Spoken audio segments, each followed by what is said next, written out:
Goeiemôre, Johan Els met die gedagte vir die dag. Wat jaag jy uitmekaar? Wanneer laas het iemand vir my en jou so vraag gevra? Wat jaag jy uitmekaar? Wat jaag jy uitmekaar? Baie mense jaag baie mense uitmekaar uit. Leiers jaag mense uitmekaar uit. By die werk kan 'n bestuurder jou uitmekaar uitjaag.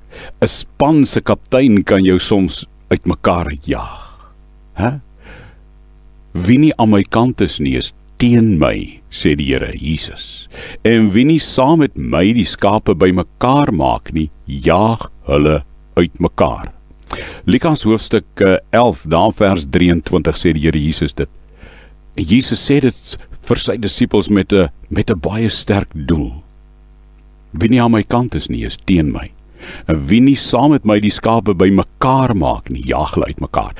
Jaag jy by jou kerk, by jou gemeente, in jou kerkraad, in jou bestuursorganisasie, by jou liggaam van Christus waar jy ingeskakel is, mense uitmekaar, of maak jy hulle bymekaar? Praat jy agteraf van ander kerke, of wat en hoe maak jy God se kinders bymekaar? Kom ons wees bymekaar makers en nie uitmekaar jaars nie.